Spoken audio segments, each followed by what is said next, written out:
Hare Krishna everyone, welcome to today's Srimad Bhagavatam class. Today we are reading from Srimad Bhagavatam, Canto 11, Chapter 7, chapter entitled Lord Krishna Instructs Uddhava. Before we start this class, let's do a simple Mangala Charana.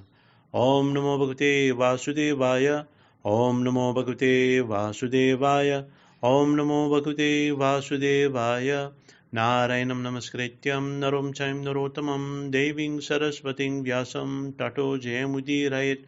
Before reciting Srimad Bhagavatam, which is the only means of conquest, let us offer our respectful obeisances to the personality of Godhead, Lord Narayana, onto Narayana Rishi, the supermost human being, onto Mother Saraswati, the goddess of learning, and onto Srila Vyasadeva, the author of Srimad Bhagavatam. Nasta Presha Avadareshu Nityam Bhagavata Sevaya Bhagavate Uttama Sloke Bhaktir Bhavati Naistiki. By regularly attending Srimad Bhagavatam class and by rendering service to the lotus feet of pure devotees, all that is troublesome to the heart is almost completely vanquished, and loving devotional service onto the lotus feet of Sri Krishna, the Supreme Personality of Godhead, who is praised with transcendental songs and choice poetry, is established in one's heart as an irrevocable fact. Om Jnana Timirandasya Jnana Jnana Salakaya Chaksuramritanyana Tasmai Sri Gurave Namaha. I was born in a darkness of ignorance, and my spiritual master enlightened my heart with the torch of transcendental knowledge. I offer my respectful obeisances unto him. Nama Om Vishwamudai Krishna Pareshtai Bhutale Srimite Japataka Swami Chinamani Nama Acharyapadani Tai Kripapadani Gorakadudamdai Nirigram Tani. Jai Sri Krishna Chaitanya Prabhu Nityananda Sri Advaita Gadadhar Srivasadi Gaura Bhaktavranda. Hare Krishna Krishna Krishna Hare Hare, Hare Rama Rama Rama Hare Hare. Welcome everyone to today's Srimad Bhagavatam class. Today, this chapter 7 from Canto 11 is the first installment of a series of 22 chapters in Srimad Bhagavatam known as Uddhava Gita. So this chapter starts with a conversation between Lord Krishna and Uddhava.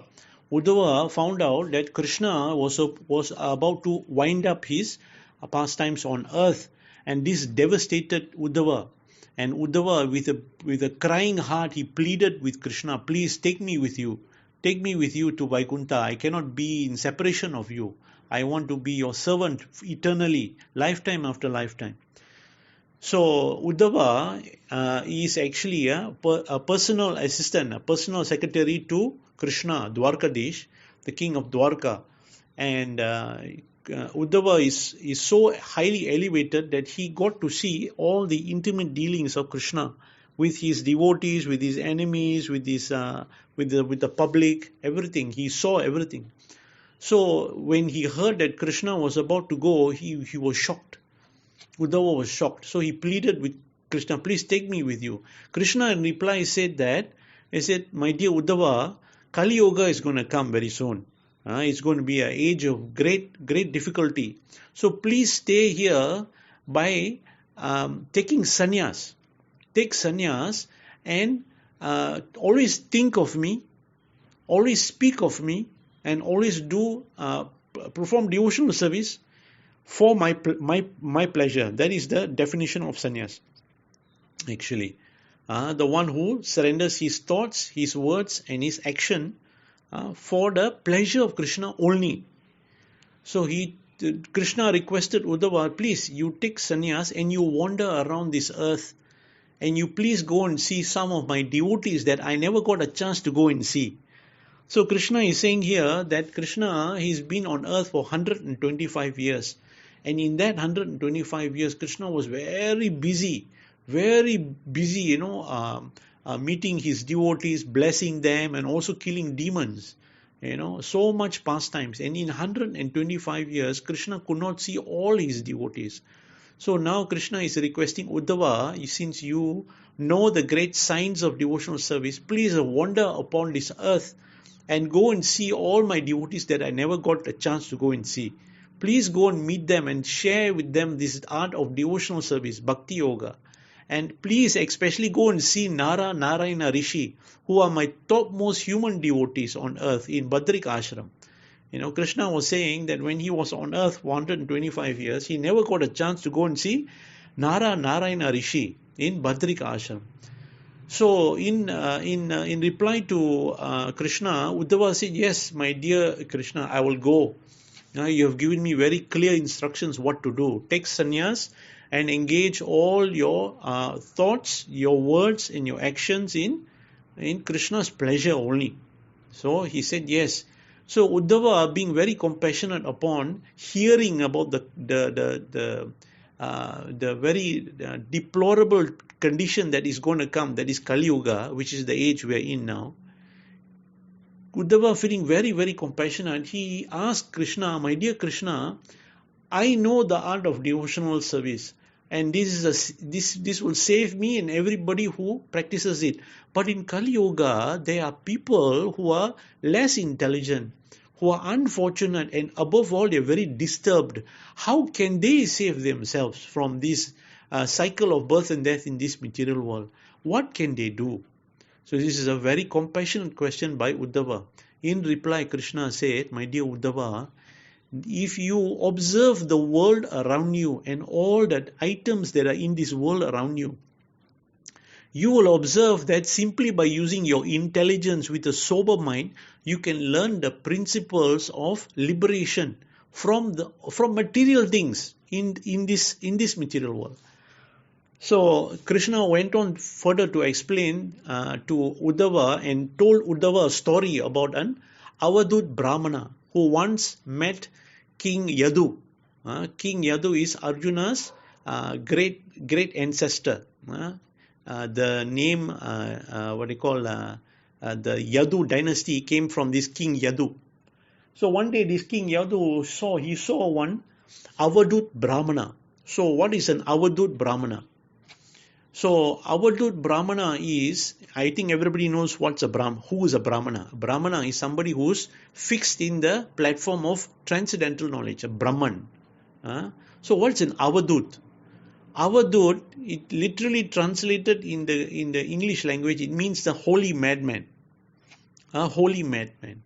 In the Christian religion, they call it holy madman. In Islamic religion, they call it mashdub. And in Sanskrit, in Hindi, we call it Avadut. Avadut. So these holy madmen, they are mad over Krishna only. That is the difference between a madman and an Avadut. A madman, he is mad about everything. He is crazy about everything. But this Avadut, he is only crazy about Krishna. He goes around wandering about the whole world and simply chanting the name of Krishna. So one day this King Yadu saw this very young, handsome Brahmana, and he's wandering about and he's just behaving like a madman and he's just chanting the name of the Lord. He's just chanting. So King Yadu was very amazed at this. Why? Because usually if somebody is young, they would want to engage in activities that are a sense gratification in nature. So, he's seeing this young man. He's a young Brahmana. Young man, very handsome, very good looking, very healthy. But he's behaving like a madman. He's simply chanting Krishna, Krishna, Govinda, Rishikesha, Madhusudana, Gopala. Like this, he was chanting.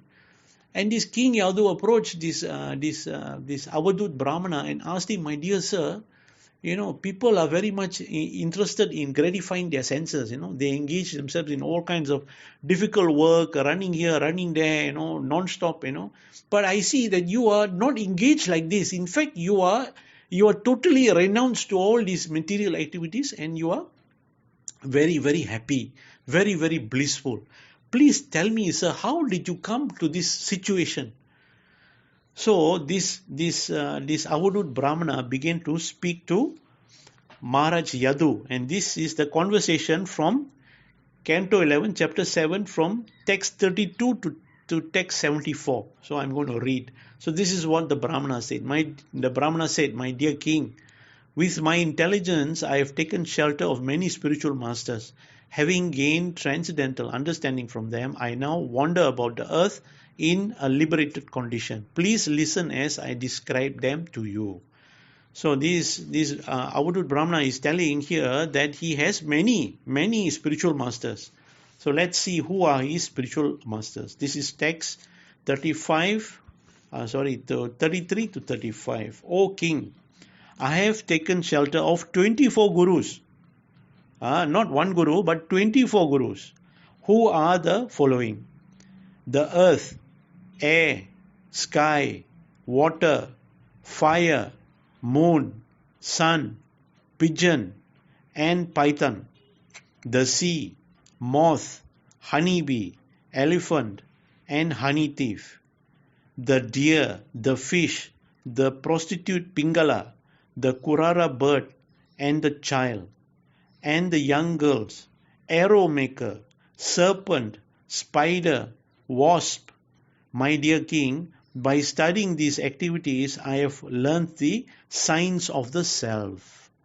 So he goes on to explain, please listen, O son of Maharaj Yayati, O tiger among men, as I explain to you what I have learned from each of these gurus. So he starts with the text number 37. O a sober person, even when harassed by other living beings, should understand that his aggressor are acting helplessly under the control of God, and thus he should never be disturbed from the progress on his own path. This rule I have learned from earth. So here he is telling the principle of tolerance. The earth is very tolerant of all that is happening on earth. As we can see, we human beings among all the species on earth are very actively exploiting and stealing the riches from earth. All the riches that we have today is actually given to us from Mother Earth. So we do all kinds of nonsense things. We drill, we blast, we put chemicals, we put poison, so many nonsense things, and Mother Earth never complains, is never disturbed. Well, actually that is not true. Mother Earth sometimes get very disturbed, The pastime of Mother Earth going to Lord Brahma in the shape of a cow and crying to Lord Brahma, telling him that, the earth is overrun by these demonic kings, like Kamsa and Ravana and Kumbhakarna and all these Hiranyakashipu, is being overrun, So from this pastime, Lord Brahma took Mother Cow out, go and see Lord Vishnu. Lord Vishnu said, no problem, I'll come. So from that incident, Krishna came and he performed his pastime for 125 years of getting rid of all these demons from earth. But besides this incident, Mother Earth is very famous for being very tolerant. Very tolerant. So the two byproducts of this earth is the mountain and the trees. So this is the next verse. A saintly person should learn from the mountain to devote all his efforts to the service of others and to make the welfare of others the sole reason for his existence. Similarly, as the disciple of trees, you should learn to dedicate himself to others.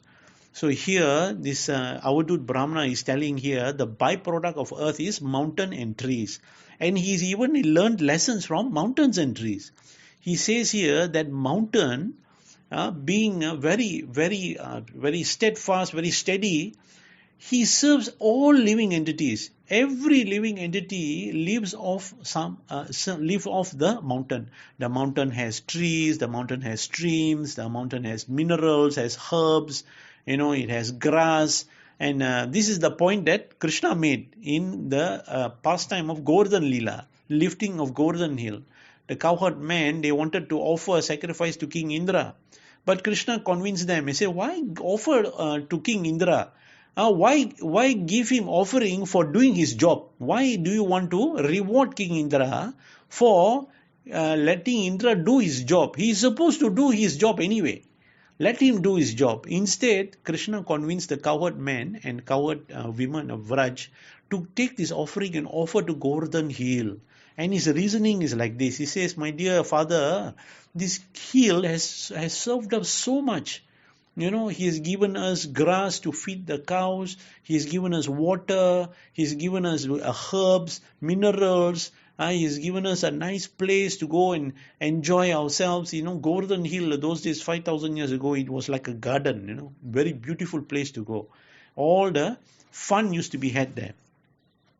So this was the lesson from Krishna to Nanda Maharaj. Krishna convinced Nanda Maharaj that Govardhan Hill is worthy of worship. So the lesson to be learned from Govardhan Hill is that any mountain or hill, they serve others. Despite all difficulties, they serve others. That is the first lesson. The second lesson is lesson of a tree. Okay, I can't help but remember that third verse from Sri Sisastakam, Trinad api sunichena tarurapi sai suna amaninamana dena kirtiniya sadhari. One must be more humble than a blade of grass and more tolerant than a tree and devoid of all sense of false prestige. In such a state of mind, one can chant the holy name of the Lord constantly. So even in this verse is mentioned that one must be more tolerant than a tree. Once in Chaitanya Leela, Chaitanya Mahaprabhu was talking to his disciples and he was looking at a tree, and Chaitanya Mahaprabhu said, just look at this tree. Just look at this tree. This tree is standing here and is tolerating so much inconvenience, so much heat and rain and flood and wind. And yet, despite all of that, the tree is here ready to serve others. Ready to serve, to give shade to those who want to take shelter under the hot sun from the rain, and to provide fruits and flowers. That is the dharma of a tree. So here, the lesson to be learned from a tree is to dedicate oneself to serving others. So let's move on. This is text number 39. A learned sage should take his satisfaction in the simple maintenance of his existence and should not seek satisfaction through the gratifying the material senses. In other words, one should care for the material body in such a way that one's higher knowledge is not destroyed, and so that one's speech and minds are not deviated from self-realization. So here he is talking about the principle of simple living, high thinking. So one who wants to progress in spiritual life, he must avoid being too unnecessarily attached to bodily comforts. The people in Kali Yuga, they make the mistaken idea that if they acquire lots of material things, they will be happy. But the reality is, you can see nobody is happy. Everybody is just suffering only. Despite all the riches, all the wealth, all the advancement, now we are all under attack by an unknown enemy. You see, the COVID, SARS, coronavirus. So where is the happiness in working so hard? There is no happiness. So those who are saintly persons, what they do is they carefully avoid this mistake of wasting their energy in performing materialistic activities. So what do these saintly people do? They only concern themselves with three things only. That is, they make sure they have enough food to eat, they have clothes on the body, and they have shelter over their head so that they can have good sleep at night. That's all. Materially speaking, that's all you need. There is no other need. Besides that, all is nothing and no guarantee anything can save you. But these saintly person, they understand by minimizing their material need, what they do is they free themselves from other engagements so that they can fully engage in performing loving devotional service for Sri Krishna. The greatest insurance policy, the greatest wealth, the greatest guarantee in life is to serve Krishna's lotus feet. Some people might argue, yes, we can serve Krishna, but what happens at the end of life? We can't think of Krishna and then we don't get liberation from this material world. Well, the answer comes in Srimad Bhagavatam. Krishna says, he says in Canto 9, if I'm not mistaken, he says, if those who forget me, you can be assured I will never forget them. Krishna will never let us go.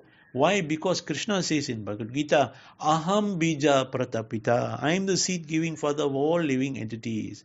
Krishna's mood is the mood of a father. Father is very loving to the children, even though the children might not be so obedient. So with regards to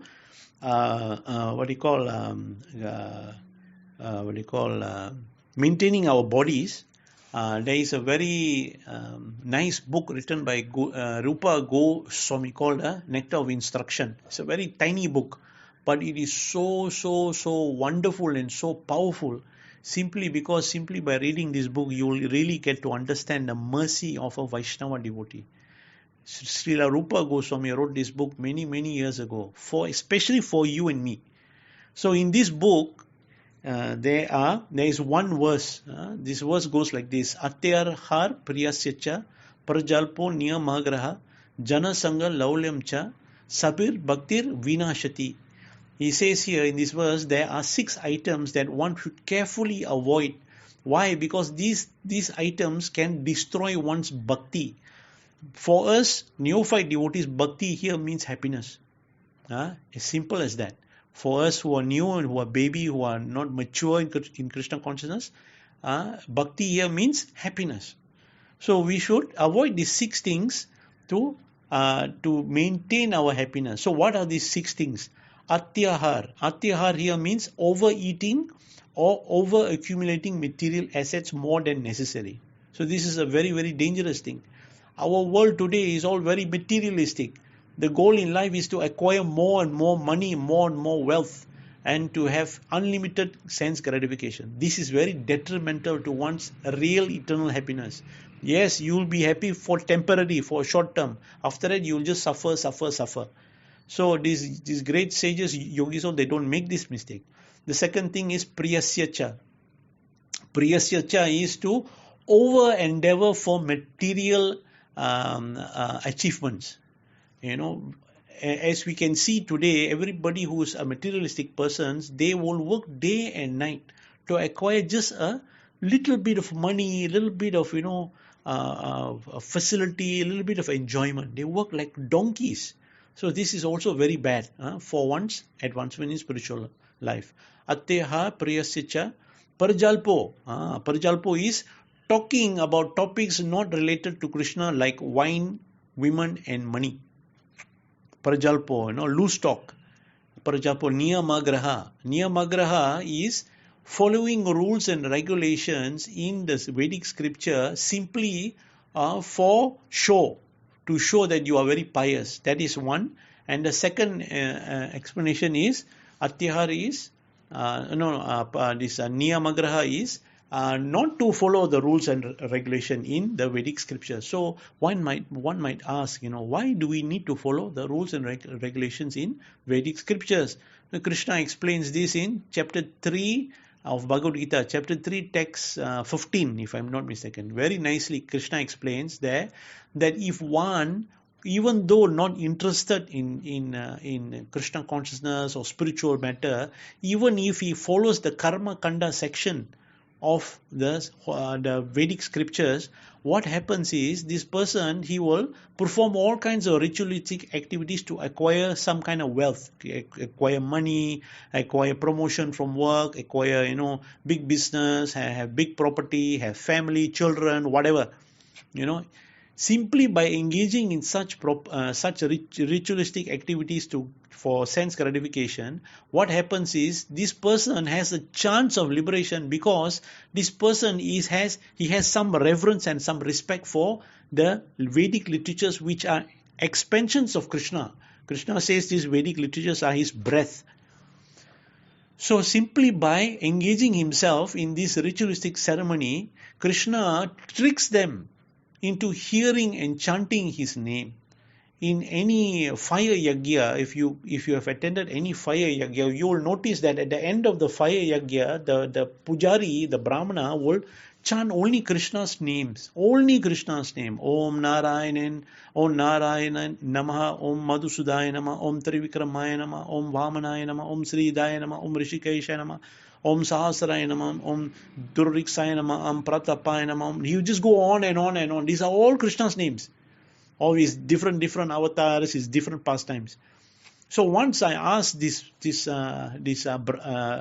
Brahmana who perform all this fire sacrifice, why do you chant Krishna's name at the end? And his reply was amazing. He says, my dear sir, if I don't chant Krishna's name at the end of the fire sacrifice, what happens is there will be no result.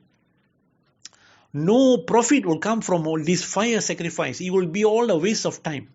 Only when you chant Krishna's name only, then only you get what you want.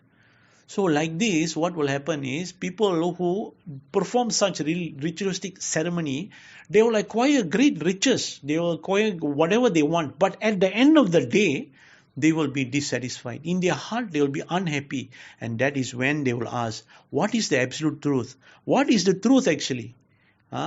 And a lot of my God brothers and God sisters in Krishna consciousness, they all come in that way only. Because they were so unhappy in their heart, they asked, why am I so still unhappy, unsatisfied? So this is actually a very, very important lesson. So please read this book, Sri Upadesh Prita. The name of the book is Nectar of Instructions. So let's move on. What this Avadut Brahmana is saying. Text 40. Even a transcendentalist is surrounded by innumerable material objects which possess good and bad qualities. However, one who has transcended material good and evil should not become entangled even when in contact with material objects. Rather, he should act like the wind. So here he is talking about this wind who is detached. The wind is always detached. The wind is everywhere. Wind is blowing everywhere. The wind carries the fragrance. It carries dust. It carries seed. It carries so many things. But the wind is not attached to these things that the wind carries. So that is the lesson that we have to learn from the wind. So detachment here means for us is to fully engage our senses, our mind and intelligence and all facilities that are available to us in our human form of life in performing activities that are simply pleasing to Krishna. Simply pleasing to Krishna. So the question might come, does that mean I have to give up family life? I have to give up my home? I have to give up my job? I say, no, you don't have to do all that. You have to also understand here that all of these things are there. You have it in your possession in your life, not because of any endeavor on your part. It is given to you. It's a gift from Krishna. It's a gift. So you have to acknowledge all this gift in your life as Krishna's mercy upon you and try to perform these activities as nicely as possible with the intention of simply pleasing Krishna. Any reward that comes from these activities like salary or profit or bonus and all that, a portion of it should be used to give to Krishna as in a mode of gratitude. So this is the detachment for us in Krishna consciousness. Let's move on. Text 41. Although a self-realized soul may live in various material bodies while in this world experiencing their various qualities and functions, he is never entangled, just as the wind which carries various aromas does not actually mix with them. So here, in the purport here, there's a very interesting point here. It says here that being detached from our material designations. Some of us might be men, some of us might be women, some might be handsome, some might be beautiful, some might be ugly, some might be deformed. So we should be detached from this material designation. Why? Because there is a danger in being attached. The danger here is what? The danger here is that we begin to insult people for their outer covering. You see, there's an English saying, don't judge a book by its cover. So this principle is true here also. You should not judge a person by his outer covering, by how he looks or how she looks or how, a person is, a handicap or what. No, we should not. Why? Because if we to judge others, we offend them. And the worst thing you can possibly do is to offend a Vaishnava devotee of the Lord. Krishna, does not tolerate, He says here in the purport, one should never consider a Krishna conscious person in terms of bodily designation, but should see him as an internal servitor of the Lord. And also Krishna says, he says he will never tolerate such offense to his devotees. Let's move on. This is text 42. A thoughtful sage, even while living within a material body, should understand himself to be pure spirit soul. Similarly, one should see that the spirit soul enters within all forms of life, both moving and non-moving, and that the individual soul are thus all-pervading. The sage should further observe that the Supreme Personality of Godhead, as the Super Soul, is simultaneously present within all things. Both the individual soul and the Super Soul can be understood by comparing them to the nature of sky. Although the sky extends everywhere and everything rests within the sky does not mix with anything, nor can it be divided by anything. This is the lesson to be learned from the sky. This lesson here is that the Supreme Lord, even though He is all-pervading in the form of Super Soul, He is sitting within all our hearts as the witness of all our thoughts, our activities, and our actions, and our spoken words. Even though He's within us, but He is not attached to us. We on the other hand, we living entities, expansions of the Supreme Lord, we have this tendency to fall into material nature and be influenced by the mode of material nature, and therefore we become attached to unnecessary things that we have no control over. The Supreme Lord is not attached to anything. He is totally detached. So this is the lesson to be learned here. So this is the main lesson here. I'm only touching upon the main points here. If you really want to know more about it, please read Srimad Bhagavatam.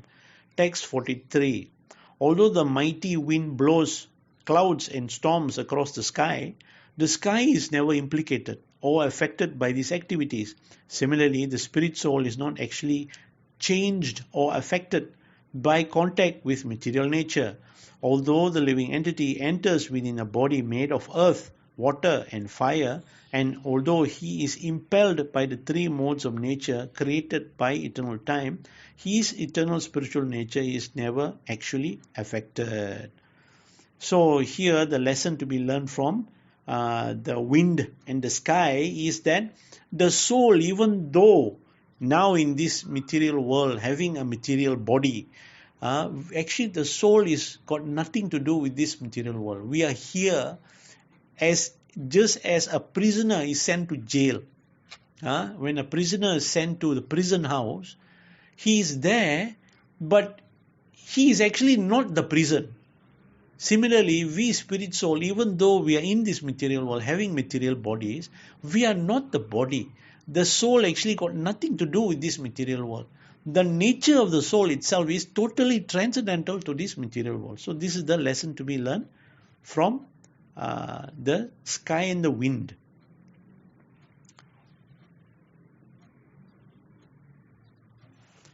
So for those who are too attached to their material designation, they suffer unnecessarily. Can you imagine? Right now, actually, you don't have to imagine. You can see right now.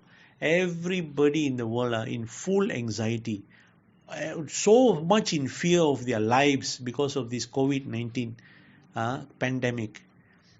Can you imagine if you were to convince someone that, hey, friend, death is totally not in your control. There's nothing you can do to avoid death. So why is it you want to waste your time worrying about something that you cannot do anything about? In fact, the reality is that actually you are the spirit soul. You are eternal. You are full of knowledge and you are always blissful. What is there to be fearful of your true nature, your eternal nature? Can you imagine if such a person were to accept such an idea, what kind of a burden would have been lifted from his heart? What kind of stress would have been just washed away? Can you just imagine that? So therefore, it's very important for us to acquire these lessons from Krishna, from Bhagavad Gita and Srimad Bhagavatam, and share it with others. This knowledge has the potency to really give relief from the pangs of material miseries. So please share it with others. Text number 44. O King, a saintly person is just like water because he is free from all contaminations, gentle by nature, and by speaking creates a beautiful vibration like that of a flowing water. Just by seeing, touching, or hearing such a saintly person, the living entity is purified, just as one is cleansed by contact with pure water. Thus, a saintly person, just like a holy place, purifies all those who contact him because he always chants the glories of the Lord. So, this is a very, very important point we all should understand. The position of a saintly person. A saintly person is like water. Water by nature is very pleasing, is very calm, is very wonderful. It simply, the nature of water is just giving pleasure only. So it states here, just like water, he is free from all contaminations. When somebody is dirty, you just take bath only, and you automatically you become clean. It's gentle by nature. By nature, water is gentle. If you take water in your hand, it doesn't hurt you. It just flows. It goes with the flow. That's where the term comes from. Actually, it comes from the nature of water. By speaking, creates a beautiful vibration then of flowing water. So I do not know if you know this or not, but if you're very, very stressed out, when you're very stressed out, you try to go to a place where there is sound of flowing water. You just go there, sit next to this sound of flowing water, and just meditate on the sound. I have done this many, many times in my life. In fact, if you go to some hotels, they have pipe-in music, and the pipe-in music will be sound of waves from the sea, sound of flowing water. It calms you very, very, very, very effectively. So a saintly person is exactly like that. And he says here that anyone, just by seeing, touching, or hearing a saintly person, immediately his life is saved. His material rotation in this material world, birth, death, disease, knowledge is stopped. So this is the potency of a saintly person. He is like water. Text 45. Saintly persons become powerful by execution of austerities. Their consciousness is unshakable because they do not try to enjoy anything. Austerity here means do not try to enjoy anything within the material world. Such naturally liberated sages accept foodstuff that are offered to them by destiny. And if by chance they happen to eat contaminated food, they are not affected, just like fire, which burns up contaminated substance that are offered to eat. So here, this Avadut Brahmana is telling that saintly persons, because of their purity, due to performing austerity starts with the action of not trying to over endeavor to try to enjoy the senses. That is austerity already. In this day and age, this kind of austerity is very, very difficult. Therefore, Chaitanya Mahaprabhu very mercifully has given us Ekadasi twice a month. Ekadasi twice a month. It is said that simply by observing Ekadasi or any festival day like Radhastami or Krishna Janamastami or Balram Jayanti or Gora Purnima or Narasingha Chaturdasi or Rama Navami or any of these wonderful appearance day of Vaishnava Acharya, simply by observing them, all the performance of sacrifice, charity, austerity and penance is fulfilled. This is the mercy of Chaitanya Mahaprabhu. So here it says that if one by chance, if he were to be contaminated, and is given here, the example here is eaten something contaminated food, this saintly person will never be affected. Why? Because such contaminated food does not match and does not affect somebody who is pure. So this is the nature. Also, this is the nature of the spirit soul. The spirit soul is transcendental always. We are Jiva Atmas, we are transcendental. And the spirit soul can only be happy and satisfied with something that is of its similar nature. That means only Krishna consciousness, only Krishna can fully satisfy the living entity. Therefore, you have to ask yourself, if that is the truth, why am I wasting my time working so hard like a donkey to acquire material things that are temporary in nature, that is the opposite of my spiritual nature? Why am I doing that? So this is a very good question to meditate upon. Let's move on. Text number 46. A saintly person, just like fire, sometimes appears in a concealed form or at other times reveal himself. For the welfare of the conditioned soul who desire real happiness, a saintly person may accept the worshipable position of spiritual master, and thus, like fire, he burns to ashes all the past and future sinful reactions of his worshippers by mercifully accepting their offering. So this is the glory of a spiritual master. This Avadut Brahmana is telling about glory of spiritual masters. Spiritual masters, sometimes highly elevated devotee, they are not interested in having any disciples, but simply out of compassion within their heart. A Vaishnava has been described as para dukkha dukhi.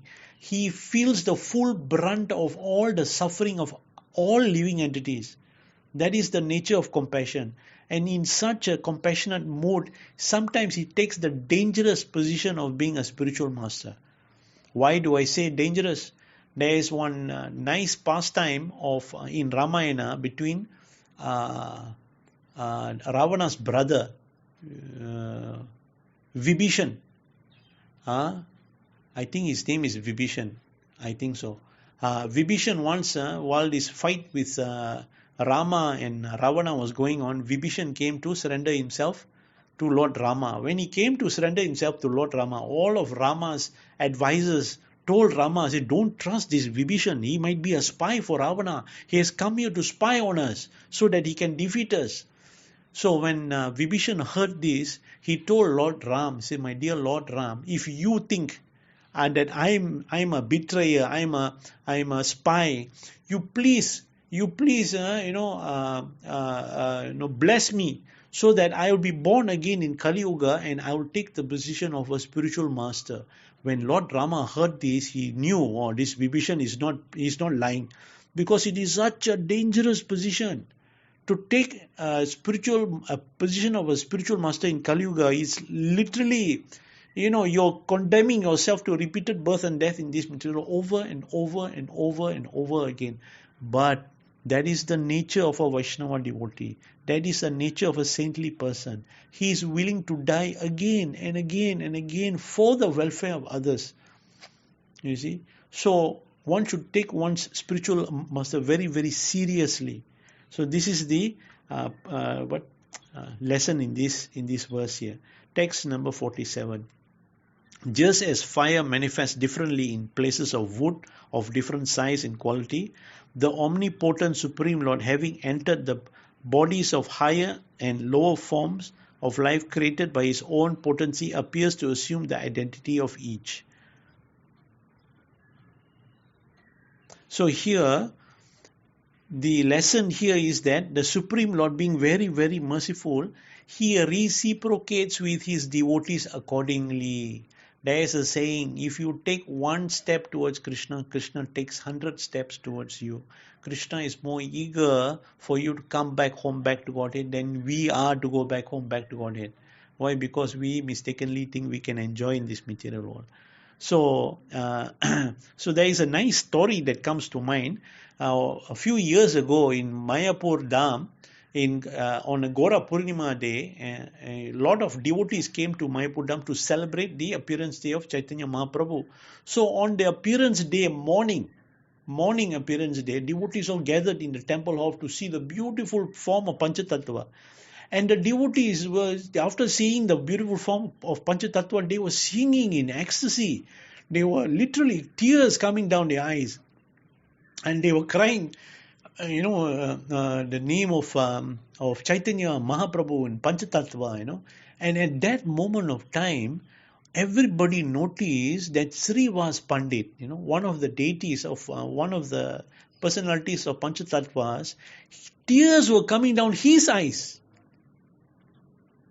So everybody there was shocked to see this. They said, Srivas Pandit is crying, and they became mad in ecstasy. They chanted even more. So when somebody heard this, those who are devotees, they have tears in their eyes. This proves to them that the Supreme Lord reciprocates with his devotees accordingly.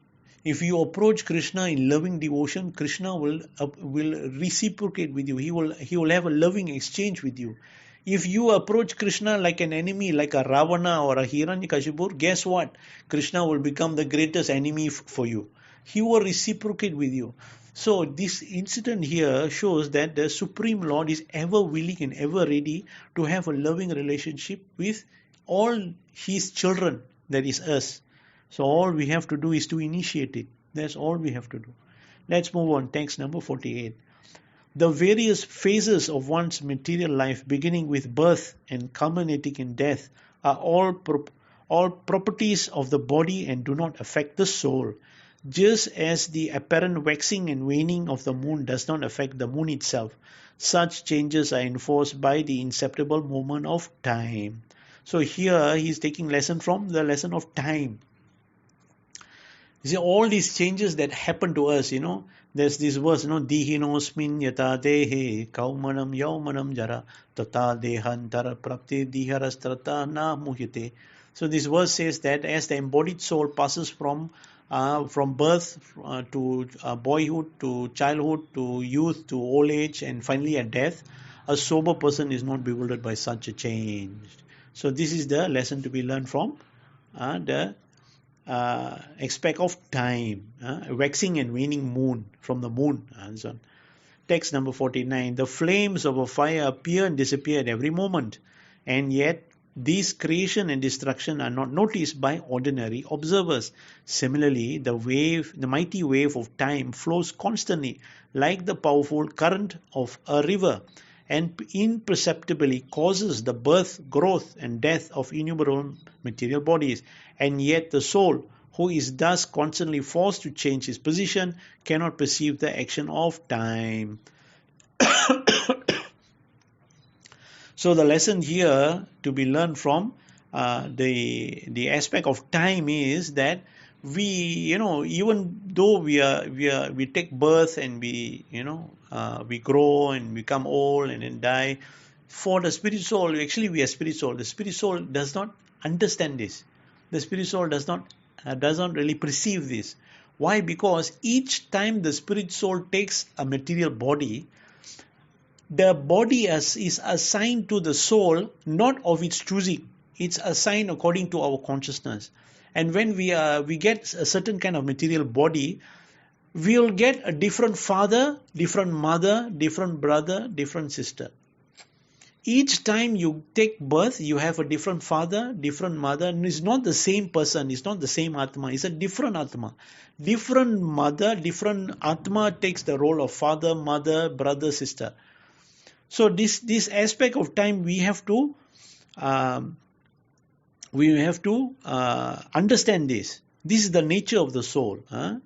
So let me see. A most astonishing thing is that no one thinks of that they will die.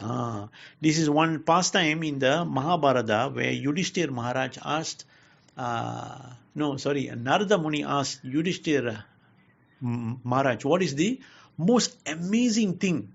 So Yudhishthir Maharaj answered, he says, my dear Narada, despite all the evidence around us that things appear and they disappear, living entities take birth and they die, the sun rises and the sun sets, every living entity, they think that they will never die. Death is for other living entities. Only they will not die.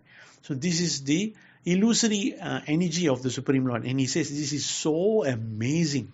See how the Supreme Lord bewilders all these living entities. Let's move on. Text number 50.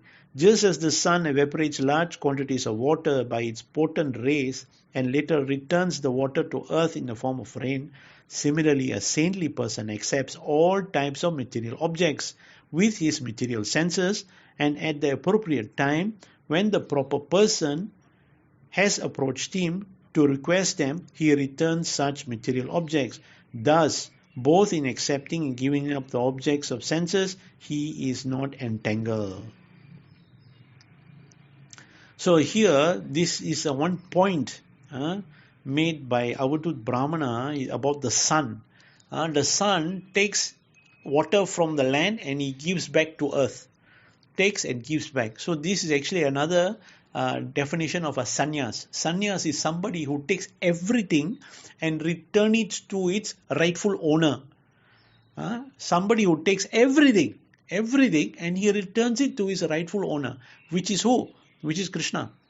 That is the very essence of actually Bhakti Yoga. Okay, so here in this connection, I'm reminded of one point made by Bhakti Purushottama Maharaj in Srimad Bhagavatam class. He made this point. Until now, it's so amazing, See, he was telling about this fight between the demons and the devas. This fight is constantly going on. This fight is just going on and on and on. One day the devas will win. Next day the demons will win. Next day the deva will win. Then again the demon. So this is going on. So one day what happened was Bali Maharaj, he was the king of the demons. He invaded Indra Loka, the king of the heavenly planets, the abode of heavenly planets. All the devas ran away. So Bali Maharaj was sitting on the throne of King Indra and he was thinking to himself, this fight between us demons and these devas has been going on eternally. One moment they are winning, so one moment I'm winning. So I'm sitting here now. Now I'm the king of this universe. I know it's just a matter of time. The devas will come back and they will defeat us and then I will have to run. So he very intelligently thought to himself, what can I do to really benefit me and my subjects? So he thought to himself, he says, this King Indra, he's got a very big treasury, unlimited number of wealth. Let me give all that wealth away to all saintly persons. So this is the action of a devotee or a saintly person, a sannyasis. He takes everything and he gives it in the hand of those who are actually eligible to own such things. The Brahmana Vaishnavas, when they acquire wealth, what will they do? They will only think of how to serve Krishna. So by doing such a thing, Bali Maharaj acquires so much blessings that even though later on he will be defeated by the devas, he will take these blessings with him. If he were to take the riches with him, how much riches can he take with him? How much can you put wealth into your pocket? How much you can put into a bank vault? Not much actually. But by giving this wealth away, by giving it in charity to qualified personalities, one acquires blessings, and there is no limit to the amount of blessing one can have. So this is a lesson for all of us. We must try to think of how we can engage 24 hours of our day in serving and pleasing the Supreme Lord. The main role in performing all these activities to please Krishna is always remember Krishna and never forget Krishna. Let's move on. Text 51. Even when reflected in various objects, the sun is never divided, nor does it merge into its reflection. Only those with dull brains would consider the sun in this way. Similarly, although the soul is reflected through different material bodies, the soul remains undivided and non-material. This one is a very lengthy explanation Srila Prabhupada gives in Bhagavad Gita about the Mayavadis. Mayavadi philosophy is, their philosophy is, they say, when the sun is in the sky and if you see a reflection of the sun in a bowl of water, therefore the sun is divided. So this is a nonsense philosophy. It doesn't make any sense. So the point here is that the soul, even though occupying many material bodies, the soul remains still unchanged. Unchanged, always in balance, not diminished. For the soul, 1 minus 1 equals 1. So let's move on. This is a very, very long story here. Text 52. One should never indulge in excessive affection or concern for anyone or anything. Otherwise, one will have to experience great suffering just like the foolish pigeon. So from this text 52 to text 74 is actually a story about this pigeon. So let me read the story about this pigeon. There once was a pigeon who lived in the forest along with his wife. He had built a nest within the tree and lived there for several years in her company. The two pigeons were very much devoted to their household duties. Their hearts being tied together by sentimental affection, they were each attracted by the other's glance, bodily features, and state of mind. Thus, they completely bound each other in affection. Naively trusting in the future, they carried out their acts of resting, sitting, walking, standing, conversing, and playing, eating, and so forth as a loving couple among the trees of the forest. Whenever she desired anything, O king, the she-pigeon would flatteringly cajole her husband, and he in turn would gratify her by faithfully doing whatever she wanted, even with great personal difficulty. Thus he could not control his senses in her association. Then the female pigeon experienced her first pregnancy. When the time arrived, the chaste lady delivered a number of eggs within the nest in the presence of her husband. When the time was ripe, baby pigeons with tender limbs and feathered created by the inconceivable potency of the Lord were born from these eggs. The two pigeons became most affectionate to their children and took great pleasure in listening to their awkward chirping, which sounds very sweet to the parents. Thus, with love, they began to raise the little birds who were born of them. The parent bird becoming very joyful by observing the soft wings of their children, their chirping, their lovingly innocent movement around the nest, and their attempts to jump up and fly. Seeing their children happy, the parents were also happy. Their hearts bound to each other by affection, the foolish birds, completely bewildered by the illusory energy of Lord Vishnu, continued to take care of the young offspring who had been born to them. One day, the two head of the family went out to find food for their children. Being very anxious to feed their offspring properly, they wandered all over the forest for a long time. At that time, a certain hunter who happened to be wandering through the forest saw the young pigeons moving about near their nest. Spreading out his net, he captured them all. The pigeon and his wife were always anxious for the maintenance of the children, and they were wandering in the forest for that purpose. Having obtained proper food, they now returned to the nest. When the lady pigeon caught sight of her own children trapped within the hunter's net, she was overwhelmed with anguish, and crying out, she rushed towards them as they cried out to her in return. The lady pigeon had always allowed herself to be bound by the ropes of intense material affection, and thus her mind was overwhelmed by anguish. Being in the grips of illusory energy of the Lord, she completely forgot herself and rushed forward to help her helpless children. She was immediately bound by the hunter's net. Seeing his own children, who were more dear to him than his life itself, fatally bound in the hunter's net along with his dearmost wife, whom he considered equal in every way to himself, the poor male pigeon began to lament wretchedly. The male pigeon said, "Alas, just see how I am now destroyed. I am obviously a great fool, for I did not properly execute pious activities. I could not satisfy myself, nor could I fulfill the purpose of life. My dear family, which was the basis of my religiosity, economic development, and sense gratification, is now hopelessly ruined. My wife and I are ideal match. She always faithfully obeys me and in fact accepts me as her worshipable deity. But now, seeing her child lost and her home empty, she has left me behind and gone to heaven with our saintly children.